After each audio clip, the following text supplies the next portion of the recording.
Hello students, welcome to এটিসনি। তো আমরা নিটের যে প্রিপারেশন নিচ্ছিলাম সেখানে আমরা বেসিক ম্যাথামেটিক্যাল টুলস দিয়ে শুরু করেছি এবং তার একটা ভিডিও অলরেডি চলে এসেছে। তোমরা যারা ভিডিওটি দেখোনি তারা অবশ্যই দেখবে। তো প্রথম ভিডিও ছিল ডিফারেন্সিয়েশন বা অবকলনের উপর, যে ডিফারেন্সিয়েশন যে আমাদের ফিজিক্সে কাজে লাগবে তার জন্য এই ভিডিওটা ছিল। সিমিলারলি ম্যাক্সিমা মিনিমা এই জিনিসটাও আমাদের কাজে লাগবে। তো আমরা আজকে এই ম্যাক্সিমা মিনিমা সম্বন্ধে কিছুটা শিখবো, বেসিক আইডিয়া নিব, ঠিক আছে? আচ্ছা, তো ম্যাক্সিমা মিনিমা ব্যাপারটা কি? ধরো তুমি একটা গ্রাফ বানালে, সেই গ্রাফটা এরকম হলো, ঠিক আছে? এটা এক্স অ্যাক্সিস, এটা হচ্ছে ওয়াই অ্যাক্সিস। এবার এই গ্রাফের মধ্যে অসংখ্য পয়েন্ট আছে, তার মধ্যে এই পয়েন্টটা হচ্ছে সব থেকে হাইটের পয়েন্ট এবং এটা হচ্ছে সব থেকে লো পয়েন্ট। এটাকে নাম দাও এ, এটাকে নাম দাও বি, ঠিক আছে? এই পয়েন্টটাকে বলা হয় ম্যাক্সিমা পয়েন্ট, সব থেকে উঁচু যেটা, এটাকে বলা হয় মিনিমা পয়েন্ট, ঠিক আছে? তাহলে এই গ্রাফ থেকে দেখতে পাচ্ছ যে ম্যাক্সিমা পয়েন্ট এবং মিনিমা পয়েন্টের বিশেষ ধর্মের জন্যই এরা ম্যাক্সিমা এবং মিনিমা হয়েছে, এবং এই ধর্ম বাকি যত পয়েন্ট আছে তাদের থেকে কিন্তু আলাদা। তাহলে সেই বিশেষ ধর্মটা কি, যার জন্য এ একটা ম্যাক্সিমা পয়েন্ট, যার জন্য বি একটা মিনিমা পয়েন্ট, সেই ধর্মটা আমরা স্টাডি করব, ঠিক আছে? আচ্ছা, তাহলে দেখা যাক এ আর বি এর কি সেই ধর্ম যার জন্য এরা ম্যাক্সিমা এবং মিনিমা। আচ্ছা, এ বিন্দুতে একটা স্পর্শক টানো, এটা আমি মুছে দিলাম, তোমরা নোটে কিন্তু এটা রাখবে, নাহলে বুঝতে পারবে না। এ হচ্ছে এর বিন্দুর উপর একটা স্পর্শক টানলাম এবং সিমিলারলি বি বিন্দুর উপর একটা স্পর্শক টানলাম। তাহলে এ বিন্দুর নতি কত? এ বিন্দুর নতি কত? dy dx is equal to tan theta is equal to theta কত? x অ্যাক্সিসের কিন্তু সমান্তরাল, স্পর্শকটা x অ্যাক্সিসের সমান্তরাল, তাহলে থিটা কত? 0, tan 0, এবং তার ফলে হচ্ছে 0। এই বিন্দুর নতি কত? dy dx is equal to tan theta is equal to tan 0 is equal to 0, ঠিক আছে? আচ্ছা, সিমিলারলি বি বিন্দুর নতি কত হবে? বি বিন্দুর স্লোপ বা নতি সমান সমান dy dx সমান সমান tan থিটা। দেখো বি বিন্দুর উপরও যে স্পর্শক সেটাও আবার x অ্যাক্সিসের সমান্তরাল, সমান্তরাল হলে অ্যাঙ্গেল কত হবে? tan 0, এবং তার ফলে আসছে 0, যে বি বিন্দুর নতিও 0। তাহলে দেখো এ আর বি এর একটা ধর্ম আমরা জানলাম, যে এদের নতি সমান সমান 0 হয়, অর্থাৎ ম্যাক্সিমা এবং মিনিমা পয়েন্টের নতি 0 হয়, তার মানে ওই পয়েন্টে dy dx সমান সমান 0 হয়, ঠিক আছে? কিন্তু বাকি যে কোনো পয়েন্ট না, সাপোজ এই পয়েন্টটা নিলে, এই পয়েন্টের উপর স্পর্শক টানো, দেখো নতি কিন্তু আর 0 হবে না, একমাত্র ম্যাক্সিমা পয়েন্টে নতি 0 হবে, একমাত্র মিনিমা পয়েন্টে নতি 0 হবে। তার মানে এটা একটা বিশেষ ধর্ম, যার সাহায্যে বাকি পয়েন্টগুলো থেকে ম্যাক্সিমা এবং মিনিমা পয়েন্টগুলোকে আমরা আলাদা করতে পারি। এবার ব্যাপার হচ্ছে দুটোরই dy dx 0, ম্যাক্সিমাতেও dy dx 0, মিনিমাতেও dy dx 0। সুতরাং এই যে dy dx 0, এটা থেকে তুমি বুঝতে পারবে হ্যাঁ ওই পয়েন্টটা হয় ম্যাক্সিমা না হয় মিনিমা, কিন্তু তুমি এক্স্যাক্টলি বলতে পারবে না যে ওটা ম্যাক্সিমা নাকি মিনিমা। তুমি জাস্ট এতটুকু বলতে পারবে এই পয়েন্টটা হয় ম্যাক্সিমা হবে না হয় মিনিমা হবে, কিন্তু এর বাইরে বলতে পারবে না যে এটা ম্যাক্সিমাই নাকি এটা মিনিমাই। তাহলে নিশ্চয়ই আমাদেরকে আরেকটা স্টেপ এগোতে হবে, যেখানে আমরা স্পেসিফিক্যালি বলতে পারবো যে হ্যাঁ এটা ম্যাক্সিমা। তাহলে সেই আরেকটা স্টেপ কি? তাহলে রুল 1 কি থাকলো? রুল 1 থাকলো at maxima dy dx is equal to 0, at minima dy dx is equal to 0। ঠিক আছে, এবার নেক্সট স্টেপে যাব, অর্থাৎ স্পেসিফিক্যালি বলবো এটা ম্যাক্সিমা এটা মিনিমা। আচ্ছা, তাহলে এটা আমি মুছলাম।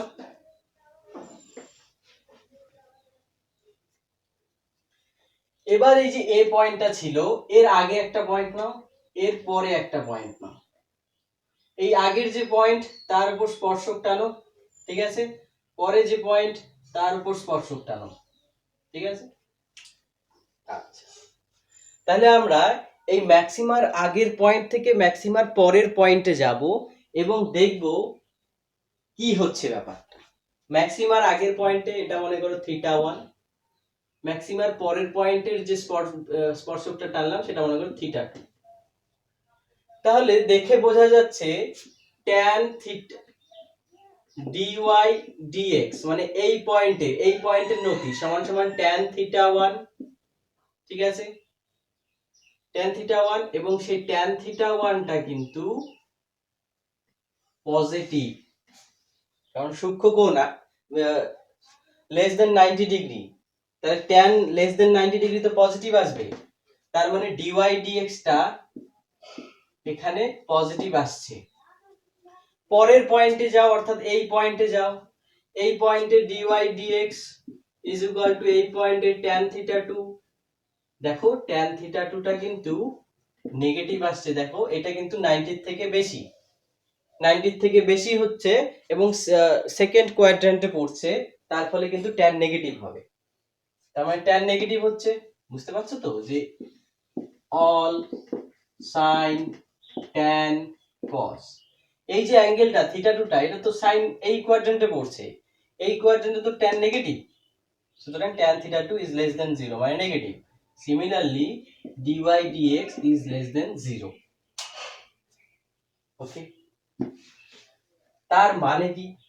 তার মানে হচ্ছে যে ম্যাক্সিমার আগের পয়েন্ট থেকে ম্যাক্সিমার পরের পয়েন্টে dy dx ক্রমশ কমছে, এবং এটাকে বলতে পারি যে dy dx এর যে চেঞ্জ অফ রেট সেটা হচ্ছে রেট অফ চেঞ্জ, সেটা হচ্ছে নেগেটিভ। dy dx এর যে রেট অফ চেঞ্জ সেটা নেগেটিভ, কারণ কমছে তো, আস্তে আস্তে আস্তে কমছে। তাহলে বলতে পারি যে at maxima d dx of car change হচ্ছে dy dx, কার সাপেক্ষে x এর সাপেক্ষে, সেটা কি less than 0। At maxima d dx of dy dx is less than 0, কারণ দেখো বেশি ছিল আস্তে আস্তে কমছে, তার মানে কি রেটটাও কমছে। আর রেটটা কিভাবে বোঝায়, d dx of car dy dx এর, আর এটাকে এভাবেও লেখা হয় d2y dx2 is less than 0, d2y dx2 is less than 0, এটাকে বলা হয় সেকেন্ড অর্ডার ডেরিভেটিভ। যাই হোক, এগুলো জানতে হবে না, জাস্ট দেখো যে d2y dx2 is less than 0। আচ্ছা, এবার ব্যাপার হচ্ছে স্যার d2y dx2 টা কি? আচ্ছা, আমি বোঝানোর চেষ্টা করছি, এখানে হালকা করে আমি বোঝানোর চেষ্টা করছি। Suppose y is equal to x cube plus 2x square, so dy dx করলে কি হবে, x কিউব করলে হবে 3x স্কয়ার, 2x স্কয়ার করলে হবে 4x, একবারে করছি, ঠিক আছে। এটাকে যদি আবার ডিফারেন্সিয়েট করি তখন হবে d2y dx2, অর্থাৎ এই জিনিসটাকে আবার করছি, তাহলে d2y dx2 কি হবে, 3x স্কয়ারের ডেরিভেটিভ কি হবে 6x হবে, 4x এর ডেরিভেটিভ কি হয় 4, তার মানে dy dx কে আবার ডেরিভেটিভ করছি, তার ফলে আসছে d2y dx2। d2y dx2 মানে এটাই, যে দুবার ডেরিভেটিভ, y এর দুইবার ডেরিভেটিভ, ঠিক আছে। আচ্ছা, তার মানে ম্যাক্সিমাতে rate of change of dy dx is less than 0, ঠিক আছে। তার মানে আরেকটা পার্ট পেলাম, at maxima d2y dx2 is less than 0। এবার মিনিমাতে যাই, দেখি কি হয়। আচ্ছা, মিনিমা পয়েন্টে যাই, তাহলে এটা মুছলাম, গ্রাফটা আমি আবার আঁকি, হ্যাঁ নোংরা হয়ে গেছে। গ্রাফটা যদি আবার আঁকি, তাহলে এরকম ছিল। এবার মিনিমা, তাহলে মিনিমার আগের একটা পয়েন্টে যাও, স্লোপ টানো, মিনিমার পরের একটা পয়েন্টে যাও, স্লোপ টানো। তাহলে এইখানে দেখো এই যে স্লোপটা, যদিও স্লোপটা আমি ঠিকঠাক টানতে পারলাম না, আবার টানছি, চাপ নেই।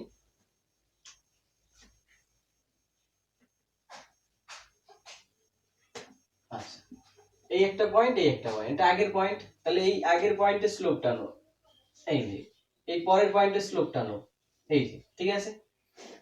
তো এটা হচ্ছে θ1, এটা হচ্ছে θ2। তো মিনিমার আগের পয়েন্টে, dy dx is equal to tan θ1, এবং দেখো θ1 হচ্ছে স্থূলকোণ, তার মানে কি tan θ1 is less than 0, negative, ঠিক আছে, তার মানে dy dx is less than 0। এবার পরের পয়েন্টে যাও, পরের পয়েন্টে dy dx is equal to tan θ2, ঠিক আছে। এখানে দেখো θ2 হচ্ছে সূক্ষ্মকোণ, তার মানে tan θ2 is greater than 0, তার মানে dy dx is greater than 0। তার মানে দেখো মিনিমার আগের পয়েন্ট থেকে মিনিমার পরের পয়েন্টে যাচ্ছি, dy dx নেগেটিভ থেকে পজিটিভ হচ্ছে, তার মানে dy dx এর যে রেট অফ চেঞ্জ সেটা পজিটিভ, dy dx এর যে রেট অফ চেঞ্জ সেটা পজিটিভ, তার মানে d dx of dy dx is greater than 0 or d2y dx2 is greater than 0 at minima, ঠিক আছে। তাহলে এখানে লিখি at minima d2y dx2 is positive, d2y dx2 is positive। তাহলে দেখো dy dx is equal to 0 থেকে বাকি সব পয়েন্ট থেকে তুমি ম্যাক্সিমা মিনিমাকে আলাদা করতে পারছো, এবং d2y dx2 যদি দেখি তারপরে ওই পয়েন্টে d2y dx2 যদি দেখি নেগেটিভ, তাহলে ওই পয়েন্টটা ম্যাক্সিমা। যদি আরেকটা পয়েন্টে দেখি d2y dx2 পজিটিভ, তাহলে ওই পয়েন্টটা মিনিমা, ঠিক আছে। তাহলে এই যে চারটা রুল, সেটা হচ্ছে ম্যাক্সিমা মিনিমার রুল, এবং এটাকে আমি বোর্ডে সুন্দর করে লিখছি, তোমরা পজ করে খাতায় তুলবে।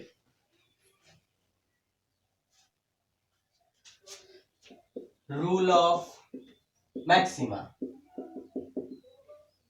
রুল অফ ম্যাক্সিমা কি, dy dx is equal to 0 and d2y dx2 is less than 0, এটা গেল ম্যাক্সিমার property. Then rule of minima, rule of minima কি, dy dx is equal to 0 and d2y dx2 is greater than 0 or positive। তাহলে এই দুটো হচ্ছে rule of maxima এবং rule of minima. এই ম্যাক্সিমা মিনিমার যে প্রয়োগ বা অ্যাপ্লিকেশন, সেটা একদম অনেক অ্যাপ্লিকেশন আছে তোমাদের, ঠিক আছে। তোমরা যত স্টাডি করবে 11 থেকে 12 যাবে, বিভিন্ন নিউমেরিক্যাল প্রবলেম থাকে যেগুলো বীজগণিতের মাধ্যমে সলিউশন করা যায়, কিন্তু সেটা খুবই একটা বড় সলিউশন হয় এবং সেখানে খুব মাথা খাটাতে হয় যে রাশিটাকে সেভাবে সাজাতে হবে, তার ফলে ম্যাক্সিমা বা মিনিমার রেজাল্ট আমি দিতে পারবো। বাট তুমি যেহেতু যদি এটা জানো maxima minima, then within a second তুমি তার সলিউশন বের করতে পারবে, ঠিক আছে। সুতরাং এটা আমাদের কাছে খুব গুরুত্বপূর্ণ একটা টুল ফিজিক্সের সঙ্গে ডিল করার জন্য। তো একটা উদাহরণ দেই, উদাহরণ দিয়ে এই ক্লাসটা শেষ হবে, ঠিক আছে।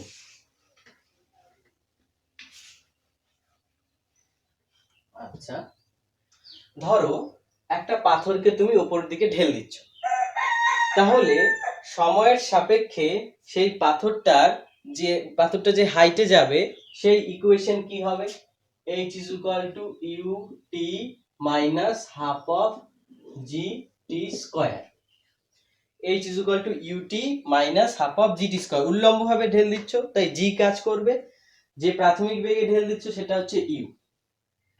তাহলে তোমাকে প্রশ্ন করলো যে কখন উচ্চতা সর্বাধিক হবে। তো বলেই দিল কখন সর্বাধিক হবে, মানে সেই টাইমটা কত। তাহলে স্বভাবতই তুমি যে গ্রাফটা টানবে সেই গ্রাফের টি এই বরাবর থাকবে, এইচ এই বরাবর থাকবে। এবার প্রশ্ন হচ্ছে টি কেন এই বরাবর থাকছে, টি কেন ওয়াই অ্যাক্সিস বরাবর থাকছে না, এইচ কেন এক্স অ্যাক্সিস বরাবর থাকছে না। এটার জন্য তোমাকে বুঝতে হবে স্বাধীন অপেক্ষক এবং অধীন অপেক্ষক। এই রাশিমালার দিকে তাকাও, এই রাশিমালার দিকে যদি তাকাও তাহলে এখানে দুটো চলরাশি আছে, একটা হচ্ছে এইচ এবং একটা হচ্ছে টি। এবার এইচ কার উপর ডিপেন্ড করে বাড়ছে বা কমছে, টি এর উপর। তাহলে টি স্বাধীন, টি কিন্তু স্বাধীনভাবে চলছে, বাট টি এর উপর ডিপেন্ড করে এইচ বাড়ছে বা কমছে। তাই টি কে বলা হবে স্বাধীন অপেক্ষক,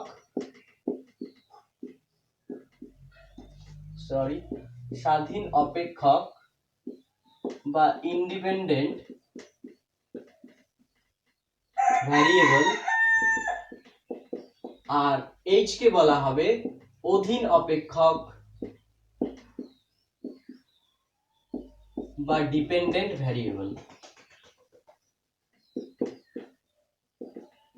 অলওয়েজ মনে রাখবে স্বাধীন অপেক্ষক সর্বদা এক্স অ্যাক্সিস বরাবর হবে, এখানে স্বাধীন অপেক্ষক টি তাই এটা এক্স অ্যাক্সিস বরাবর হলো, অধীন অপেক্ষক এইচ ওয়াই অ্যাক্সিস বরাবর হলো। আচ্ছা, তাহলে এবার অঙ্কে ফেরা যাক। বললো কখন উচ্চতা সর্বাধিক হবে, তাহলে এখানে টি এর সাপেক্ষে এইচ বাড়ছে বা কমছে। তাহলে উচ্চতা সর্বাধিক একটা তো পয়েন্ট, তার মানে এই গ্রাফের একটা পয়েন্টে হাইট ম্যাক্সিমাম হবে, ঠিক আছে।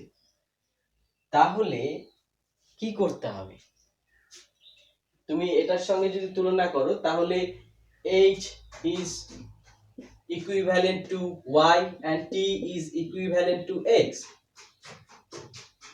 তাহলে সর্বোচ্চ ম্যাক্সিমাম মিনিমা করতে গেলে কি করতে হয়, dy dx is equal to 0 করতে হয়, ম্যাক্সিমা এবং মিনিমা উভয়ই dy dx 0 হয়। তাহলে এখানে কি করতে হবে, এখানে dh dt করতে হবে, কারণ h is equivalent to y and t is equivalent to x। তাহলে রাশিমালাটা লিখি, h is equal to ut minus half of gt square।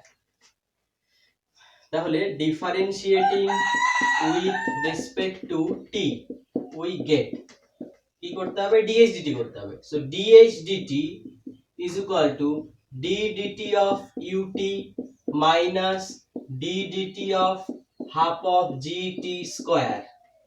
দেখো u হচ্ছে একটা নির্দিষ্ট বেগেই তো তুমি ঢেল দিলে, প্রাথমিক বেগ ধ্রুবক, u টা বাইরে আসলো, d dt of t minus দেখো হাফ অফ g এটাও তো ধ্রুবক, তাহলে বাইরে আসলো d dt of t square.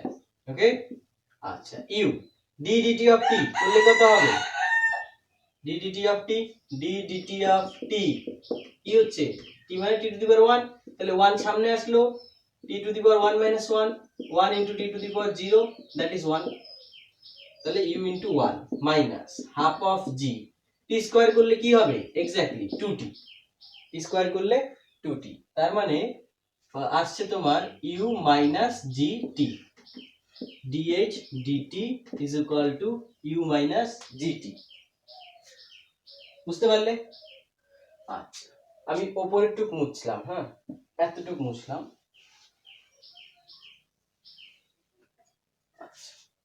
এবার বলছে কখন সর্বাধিক হবে, সর্বাধিক হোক বা সর্বনিম্ন হোক, এখানে সর্বনিম্ন কথাটা বলা ভুল, যাই হোক সেই জায়গায় dh dt is equal to 0 হবে।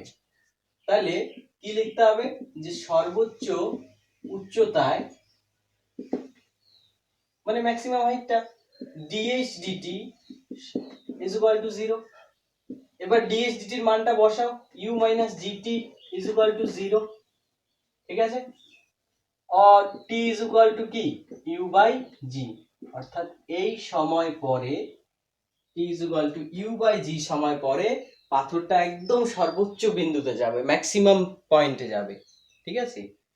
তাহলে এইটা যে প্রবলেমটা করলাম এখানে কিন্তু মানে হাতি ঘোড়ায় কোনো ব্যাপার নেই, এখানে জাস্ট দেখলাম যে y অ্যাক্সিস বরাবর h আছে, x অ্যাক্সিস বরাবর t আছে, সুতরাং ডিওয়াই ডিএক্স করতাম, এখানে ডিএইচ ডিটি করতে হবে, করে যেহেতু বলেই দেওয়া আছে যে কখন ম্যাক্সিমা হবে, তাহলে ম্যাক্সিমা হবে, তাহলে ডিএইচ ডিটি 0 হবে, ডিএইচ ডিটির মান বসালাম এবং সেখান থেকে টি এর মান ক্যালকুলেট করলাম। ঠিক আছে, আচ্ছা এবার সন্দেহ থাকতে পারে মনে যে ম্যাক্সিমার তো আরেকটা আছে d2y dx2 is less than 0 হয়, মানে নেগেটিভ হয়, তাহলে d2y তার এখানে d2h dt2 করে দেখি নেগেটিভ হয় কিনা t অমুক পয়েন্টে। তাহলে d2h dt2 u এর ডিফারেন্সিয়েট করো, u কনস্ট্যান্ট, তাহলে d dt অফ, আচ্ছা এটা এভাবে হয়তো বুঝতে পারছো না, এটাকে আবার ডিফারেন্সিয়েট করব, d dt of dh dt is equal to d dt of u minus d dt of gt।